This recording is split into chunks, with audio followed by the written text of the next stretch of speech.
Welcome to All Things Green. I'm Shelby, and today I'm joined by a very special guest. Doug Smits is a U.S. Air Force veteran and a law student at Case Western Reserve University with an interest in using law to fight for the environment. Doug, welcome to the show. Thank you so much for being here. Thanks. Great to be here. I'm excited to talk to you a little bit more about your career in the Air Force and also what you're doing now in law school. But why don't we just start by getting to know you a little bit better? So tell me, where are you from? Definitely.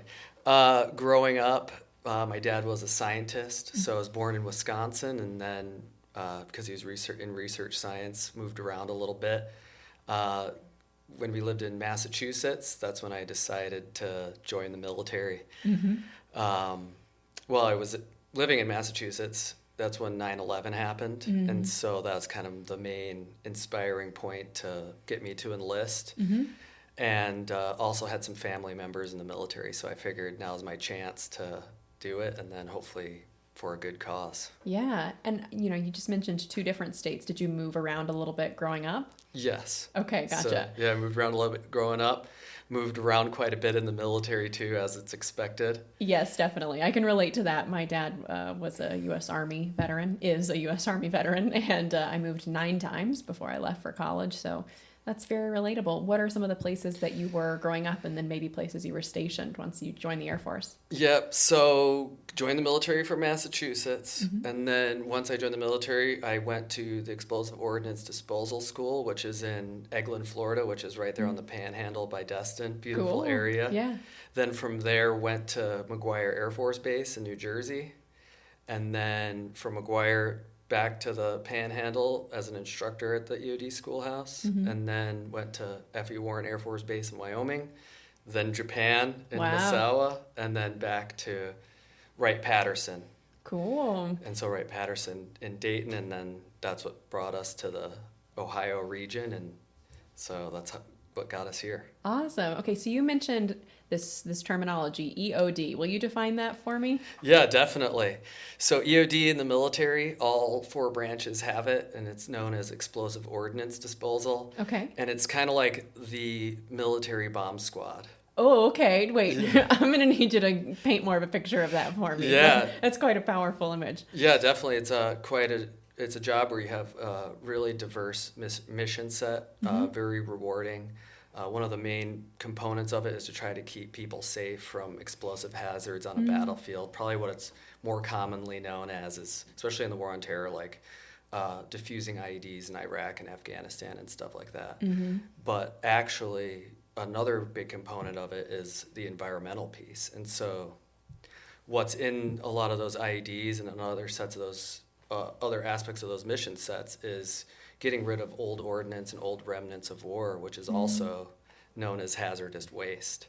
Got it. So it sounds like you're talking about, and correct me if I'm wrong, taking care of this sort of like remnants of bombs and things, both during active war, but also afterwards. So you're protecting not just service members in the military, but also civilians that live in those areas. Is that right? Yeah, absolutely. And I think you're seeing it a lot on the news and all the weapons all over the place. And that counts as, things that are dropped from planes, things that are shot out of artillery, landmines, and then things that are improvised or essentially made behind the scenes by somebody. And so what happens is a lot of those things will build up in those areas and is essentially hazardous waste and really dangerous to the environment and people.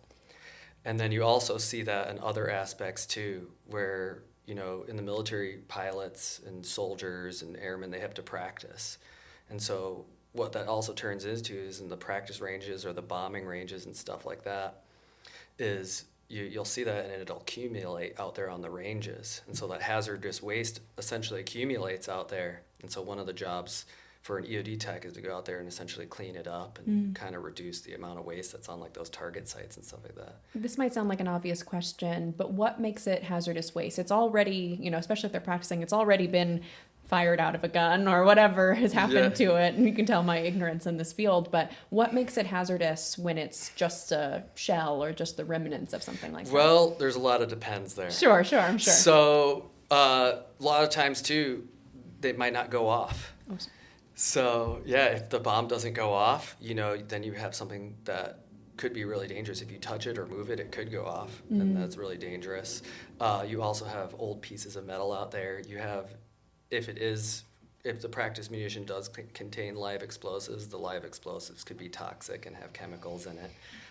There could be batteries and other toxic materials within the ordnance itself. Got it. So, helping to clean that up. One is the obvious hazard that it's an explosive device, but then two, just the other potential environmental impacts that go along with it. So those chemicals or hard metals are soaking into the soil, I'm assuming can probably infiltrate water systems. Those are some of the environmental concerns we're thinking about, beyond just safety, of course. Yeah, absolutely. Got it. So how long were you doing that work? So I joined in July of 2003, and then had stuck with it ever since, and then just recently retired from it here in August. Congratulations. Thanks for your service. Yeah, definitely. Thank you. Yeah. Tell me about what that looked like. You know, you told us that you did some training with other people on how they can work in this sort of job within the military, but what did it look like for you? Were you stationed abroad? Yes. And so out of the bases that I was stationed at, I got to do an overseas base, which was great, being in Misawa, northern Japan. Beautiful place to be. Doing EOD work specifically? Yes, doing EOD work there. But then part of it too, when you're moving around, you go on deployments and stuff like that. And so while I was I did 6 deployments to various places around the world. Some of them include Afghanistan, so I've been to Afghanistan twice. Been to some other places that weren't combat zones. So I got to go to a place called Diego Garcia, which is in the middle of the Indian Ocean, and then South Korea and Kyrgyzstan, and then some other places throughout. You know, when we were talking off air, you told me a little bit about Diego Garcia, your time there. So can you tell the audience about what you saw when you were in Diego Garcia? Yeah, definitely. And I would say my military experience included a lot of different environmental aspects. And I think when people think of EOD, they're not thinking of like getting rid of ordnance as being like a positive impact in the environment. And so that was a huge impact or contributing factor to get inspired to kind of make my next career dedicated to the military. But also when you're in the military, you get to travel a lot and you get to see a lot of these areas, you know. And so one of the things that I noticed in the Pacific, especially traveling out to Diego Garcia, is kind of just the human footprint out there, you know. And it's kind of stunning because you go to this remote island in the middle of nowhere, and as you're flying over the ocean, you can see trash, you can see just ships, and the amount of garbage washing up on the shores there on the island out there is, you know, it's kind of impressive, and it kind of puts it in perspective, you know, the amount of effort I think that we should be putting into like being more sustainable and reducing our footprints all over. And you're talking about an island that's so remote that I had never even heard of it until I was playing a game called Wordle, which is like Wordle, if you're familiar, the little word game, except that they show you a picture of a country with no context clues. It's just the outline of it, and then you have to figure out what it is. And when I got to the end, I was like, what is Diego Garcia? And had to look it up. So this is not a place that's inhabited by lots and lots of people, it's really just a base, right? And yet you're still seeing trash washing up on shore and that human footprint. Yeah, while I was there too, that was later on in my career, so it's after I started my environmental science bachelor's degree, and then I started working on my master's degree for environmental science. And so by that point in time, I was really interested in like anywhere I went, I tried to see like, hey, what's the environmental issues going on here, and then reached out to, there was an office there of environmental scientists working on stuff out there. And one of the things that I found really interesting out there that they worked on was, again, so you see the trash out there, but turned into the microplastics, and the microplastics got into the sand, which increased the temperature of the sand, which then influenced, you know, like the breeding patterns of turtles. Oh. And so, yeah, like going out there and just, and when you travel, you get to see this thing, you can go and you engage and you talk to different people, and then you can see like, oh, the trash is out there, but then like the actual impacts of it, and it goes further down into, you know, how it affects the biodiversity and just the aesthetics and everything that's going on. You mentioned that your bachelor's degree, so you earned your bachelor's and you said and your master's both while you were in the service? Yeah, definitely. And so like I said, I joined the military because of 9/11, had no idea that I would be interested in doing environmental work later on. And so when I joined the military, I wasn't sure what I wanted to go to school for, and kind of figured I'd hopefully find my path along the way. And so while I was again, doing the EOD stuff, you go out to the bombing ranges and you're cleaning up hazardous waste. But, the other interesting aspects about it is, so you have a bombing range, you're doing this thing, it's so destructive, but it's an isolated area. And so you'll have these like impact areas where, say, pilots are dropping bombs, but that's fenced off. And then on the fences, they have signs like, hey, stay out, there's ordnance here, don't pick it up, don't touch it, stuff like that.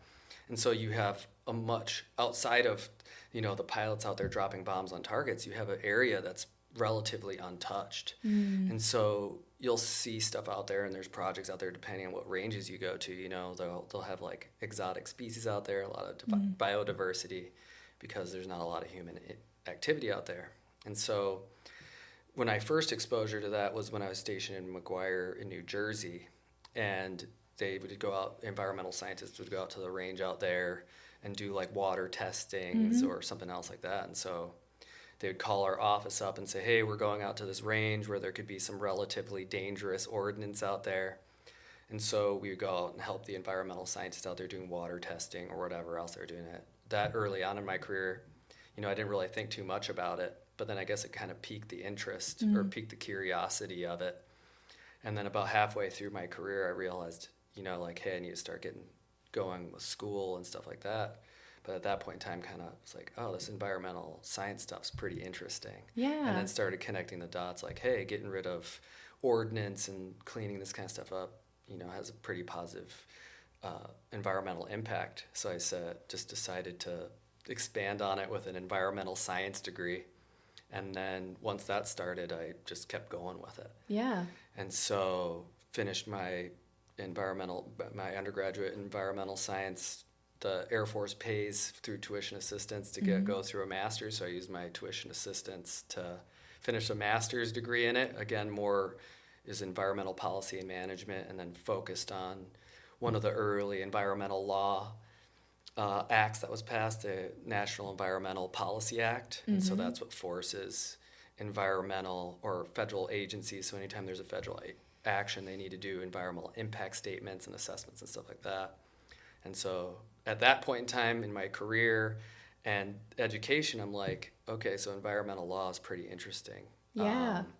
And so now that I'm retired, using my GI Bill to keep school going, and then hopefully getting a law degree will really help equip me better to engage environmental issues here in the future. Right. So you retired, and then you moved to, you retired when you were in outside Dayton, is that right? Yes. And so then you and the family moved here to Cleveland. Yep. And did you start school right away? I retired in August, and then I started school on August, I think, 21st. Okay, great. So you are not really that interested in taking breaks, huh? No, I don't. Yeah, I feel like I didn't have a choice, so I feel like there was a sense of urgency. Sure. And so yeah, no breaks. You're at Case Western Reserve University, which is a great school. What made you pick Case? So Case, originally, so when I was planning on retiring, I was in Japan with the family. Circumstances got us back to Wright-Patterson. My wife's from the Cleveland area, and so great support network here for us, great support network for my kids.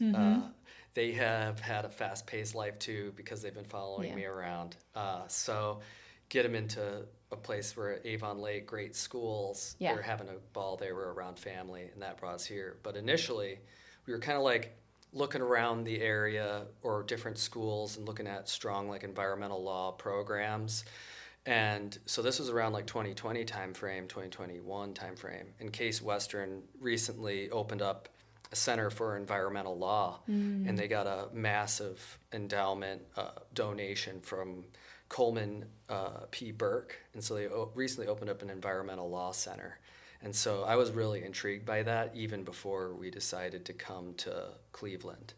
And so I think it's an awesome opportunity to go to school there. Really thankful that they're willing to admit me and let me, study the law there. And then I think it's also really interesting, and I think Cleveland should have a really robust environmental law program somewhere in the city, because this is kind of where it all started. Yeah, totally. I'm curious, why law school? You kind of gave us some of that. You did your master's and there was some public policy, and law can absolutely lead into that, but there's a million ways you can address. You could be doing journalism, you could be doing activism, you could be working at a university. So why law specifically? That is a really good question. And it is very challenging too. Yeah. So, and hopefully it equips me to it. But law too, I think, one, it helps fight for the environment too. And I mentioned how EOD kind of influenced the environmental decisions and all that other kind of stuff. But also from a military perspective, I think a law degree, one, helps me potentially fight for the environment and hopefully make some huge changes somewhere, someday, making some environmental change. But also you see how those environments can influence and impact veterans as well. Right. And so kind of interchangeable, like, yeah, I want to fight for the environment, but I also feel like when I enlisted, there's just such a massive amount of patriotism. And then I was enlisted too. So I joined right at 18 and was part of the enlisted force. And just you meet a lot of really inspiring people that join to do the right thing. And then, you kind of witness a lot of sacrifices and stuff like that. And so I hope to use it to also advocate for veterans and then kind of continue that purpose after retiring of hopefully helping veterans out as well. Yeah. And then the veteran thing and the environment thing kind of intersect as well too, because you see legislation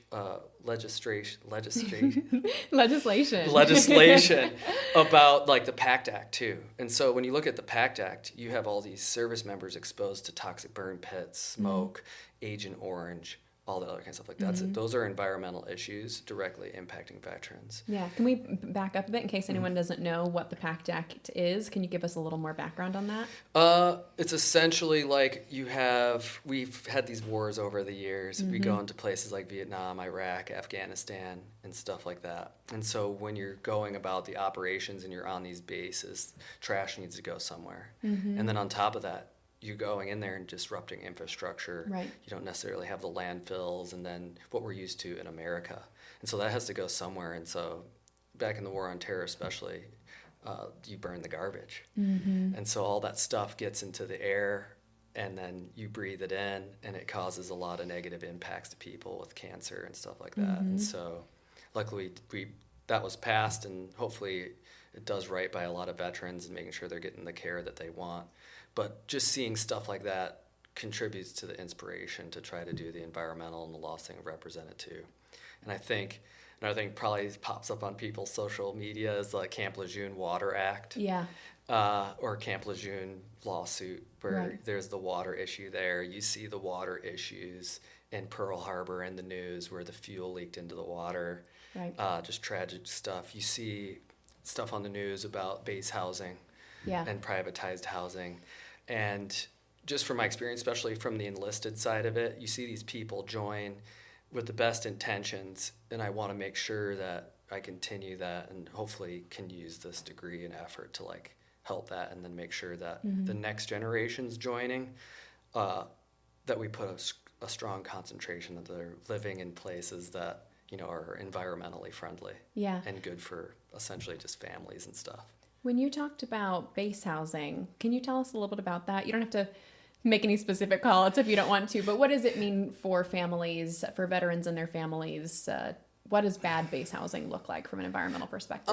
I think when you see the housing issues, it's just making sure they're maintained. One of the big things you'll see again on social media and then also in the news is a lot of places will have black mold problems because they don't have right ventilation or whatever it is. Where they're built, if you're on an old base, making sure they're not in an old area that's just toxic, free of asbestos, free of lead bathtubs. Yes. Free of just things that normal people should be living with. Right. And then for families that are living on bases, families don't have to live on base, but there can be benefits or reasons that families do. So do you feel like service people and their families have less choice? If you are assigned somewhere and there's bad military housing? Absolutely. And so I think with the military too, yeah, you can live off base, and a lot of people do have opportunities to live off base, but you also are moving around a lot. Yes. And so you'll see changes in the housing markets and stuff like that, which can make it very challenging, especially for, like I mentioned, the lower enlisted. Yes. So when you're lower enlisted and you're enlisted, sometimes when you're, a new sergeant coming up and you have a new family, it can be tough to afford a house off base. Yeah. And so you got to live on base. Yeah, and they'll give you an assignment. I mean, depending on the base, but you can walk in and they'll say, this is your house. Yep, this is your house. Not really a lot of choice. When I was in college, I worked for a private company on a military base, and my job was to move soldiers in and out of their homes with their families and make sure that everything was good for them. But I can tell you from my experience, most of is it good for them was like, is it clean? Do all the doors and windows work, and not so much like I was a 19-year-old and I was doing inspections. So maybe not always the best situation to make sure that that housing quality is really there. Yeah. And so just you see the impacts there. And then, like I said, the EOD stuff, and then just kind of all intertwining it together. I don't know what issues that I'll end up battling, but hopefully it'll be something along those lines. Yeah, definitely. I know we're jumping back a little bit, but I just kept realizing that I didn't ask this question that I think is important. When you talk about responsibly cleaning up some of these ordinances and other hazardous waste, what does that look like? I mean, if it's irresponsible to leave it, like what are we doing with it instead? Yeah, well, there's so many different situations that go along with it. And so you have the war zone things. That's pretty straightforward. You drop something, or somebody throws a grenade, or you launch artillery and it doesn't go off. Or we saw a lot in Afghanistan and Iraq, just stockpiles of old weapons. And so that probably is the easiest explanation. Is you see an old stockpile of weapons. One of EOD's jobs, they call it weapon caches. You find one of these old weapons caches, we'll take it out, kind of stack it up, and then we'll detonate it with explosives. And so it eliminates that hazard, and then the explosion should consume all the old explosives and then the hazards that then go along with it. Got it. So sometimes the way to clean it up is just to blow everything up. Yeah, just blow it all up. That's not what I was expecting you to say, but yeah, I'm learning a lot. And then there's other situations too. You'll see in the States, I mentioned on bombing ranges, is so we'll go out there and essentially you pick it up and then you stack it up. And again, you put explosives on it and then the explosion consumes it. And then sounds like a dangerous job. It can be dangerous, but also really exciting. I think there are a lot of young boys or men out there that would think that, hey, getting paid to blow something up is pretty cool. I think that's probably what motivated my little brother to join too. But yeah, so I mean, there's definitely fun things about it. It can be pretty dangerous, but you get a lot of you take a lot of safety precautions and safety measures that really reduces it. So yeah. Although it didn't 100% help you, because I think you told me you are a Purple Heart recipient. Is that right? Yeah. So safety precautions, but still there's risk. Yeah. Sometimes you can't find all of them. Yeah. So So one of my trips to Afghanistan on a convoy, and our vehicle ended up finding one. So he says with a smile. Yeah. Well, I'm still here. Yeah. Still here, and just thankful, to be able to live through the experience, and again have the opportunity to be at the point where I could retire from it, and then hopefully give back to the next generation that hopefully doesn't go through that kind of stuff. But if they do, know that there's people out there that want to help them and make sure that everything's being done right for them. I love that.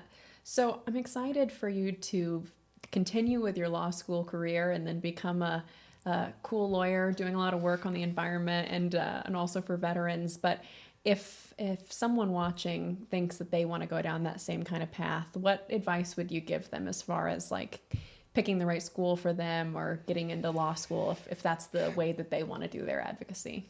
From going from the military to law school, or just anybody? Well, I guess maybe anybody, but you've got this really specific desire to serve both environmental causes and veterans in this really interesting intersection. So if someone else feels like you do, what would you say to them? I would say I think this is kind of goes a couple different directions. I think if you're enlisted and you didn't have a degree when you signed up, that you need to do your degree and start right now. So sign up, do your degree right now, because it's going to open a lot of doors when you get out. Do you hear that, little brother? Yeah. Do your degree right now. There's no reason not to. So they give you what's called tuition assistance. Start your degree. Do the best you can. Get good grades. And then go with that. Yeah. And then I think my perspective's a little bit different from somebody that does it the traditional path to it. But it's really interesting, really rewarding. And I just, now that I'm at this phase of my life, just appreciate the privilege to be able to kind of learn more about it. Yeah. Well, Doug, I feel like I could ask you 1,000 more questions, but I know we don't have time for that today. So it's been wonderful talking to you. I learned a lot, and I hope others did too. I'm really excited about the work that you're doing, or maybe the work that you're going to be doing. Right now, you're taking constitutional law and figuring out the basics. I'm glad to talk about like EOD stuff, but I'm really new to the law stuff. Yeah, so definitely. Let's get some experience there first. We'll get you in after you do an internship and see how things are going. Yeah, but absolutely. Until then, thank you so much for coming and sharing your experiences with me. It's been wonderful to talk to you. I'm going to let everybody know how they can keep up to date with our show. Sound good? Definitely. Thank you very much, and thank you for having me. Thank you. If you'd like to stay connected with us, be sure to follow us on TikTok at ATG Show. And if you'd like to rewatch full episodes, check out our YouTube channel, All Things Green Show. You can find all of our sources from today's episode in our show notes. All Things Green will be back at the same time next week. Thank you, Doug, for being a part of the global sustainability movement. Definitely, thank you.